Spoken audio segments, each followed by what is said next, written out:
Hey guys, and welcome back to the Time Sticking YouTube channel. Now today I thought it'd be cool to talk about a museum that was built after one of history's oldest and most prominent luxury watch brands. So make sure to stick with me through this intro because we're going to be seeing how Omega has showcased their history.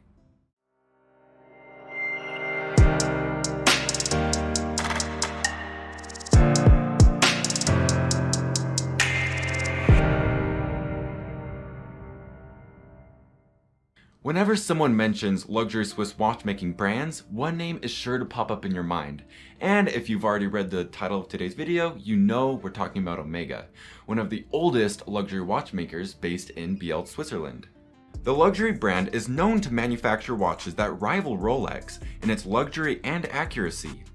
The brand has been in existence since 1848. More than 170 years of expertise has granted the brand abilities to manufacture watches that never compromise quality. Although it is near impossible to visit a watchmaking factory because of the secret recipe of every watchmaking brand, Omega has dedicated a whole museum in its parent city to showcase 170 years of its expertise, along with other watchmaking brands based in Biel. So let us dive right into the museum and discover the secrets the watchmaking industry has to offer. The watchmaking brand had for long pondered over the opening of a showcase where it could show its luxury masterpieces to the general public. Work was done and the museum was originally opened in 1983 in Biel. But seeing the 171-year-long history of the brand, it was obvious that a new building with a state-of-the-art viewing experience will eventually be needed. So, the company hired award-winning Japanese architect Shigeru Ban to design a new building lavish enough to showcase the history of the brand. The result was the brand new building named La Cité du Temps, a truly lavish building matching Omega's standards. The museum building was relocated to a new location in 2019, however. The museum tells the fascinating history of the brand through 3D immersive content and other interactive experiences. The museum boasts more than 4,000 watches by the luxury Swiss watchmaking brand since its advent. The new building is designed in such a manner that it takes full advantage from natural sunlight, away from the conventional dark-themed museums one sees everywhere.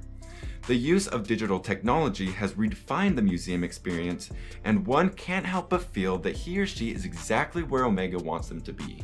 So what exactly is inside the Omega Museum? Well, the new building of the Omega Museum features a stunning entrance, embellished with large video screens and televisions that have videos playing in synchronization with a large world map on the floor of the entrance. The videos and the world map show the geographical history of the brand, and the visitor delves into the history of the time the brand has spent making watches according to the demands of particular locations. After the entrance, everything within the museum is designed to look like a timepiece. The history of the brand after the entrance is on the display in 64 linked cases designed together to resemble a huge 50-meter long stainless steel bracelet of a watch. The visitors can also have access to the history of the timepiece in every case through an audio guide. Omega has long been trusted by the Olympics as the official timekeeper for the sports in this mega event. Of course, this attributes to the extreme accuracy of the brand while making timepieces. The Omega Museum has a giant apparatus that looks like one is racing in the real Olympics, and his race is being timed by the trusted Omega technology. The apparatus looks unbelievably real, with electronic starting pistols and starting blocks. There is even an original Omega Maria camera that is capable of capturing up to 10,000 frames a second, which serves the purpose of taking commemorative photos.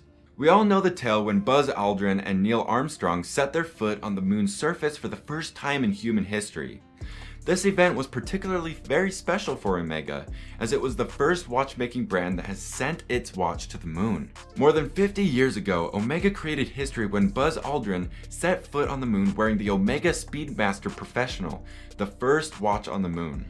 Omega knew how to preserve this historic moment, and there is a whole section in the museum where the visitors find themselves walking on the surface of the moon, next to a replica of the original moon rover and a fully uniformed NASA astronaut in his spacesuit. This stunning area of the museum tells the awe-inspiring story of the Moonwatch and its adventures on the moon. And of course, most of us know about the strong bond that the famous movie spy James Bond and Omega share. The watch brand has created several watches over the years to commemorate the half-century-long history of the world's favorite spy, the 007. Since the 007 film GoldenEye in 1995, James Bond has been wearing the Omega Speedmaster watches in every film. The museum has dedicated a separate section for all you 007 fans.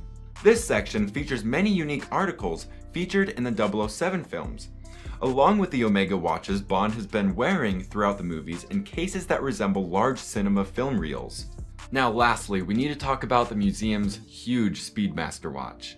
The museum never fails to inspire the watch enthusiasts to their limits.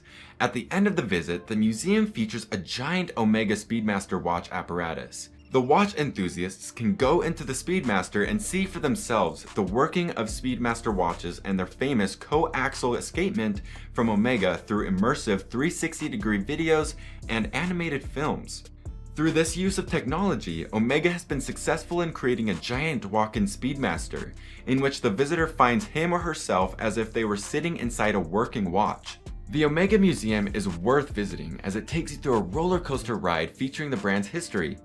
And as it is open to the general public, people can walk in any time to visit the museum, except for Mondays, of course.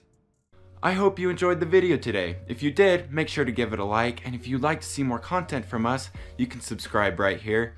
And as always, if you need any help repairing your watch, the link to our website is right here. Thanks again for watching, and I'll see you next time.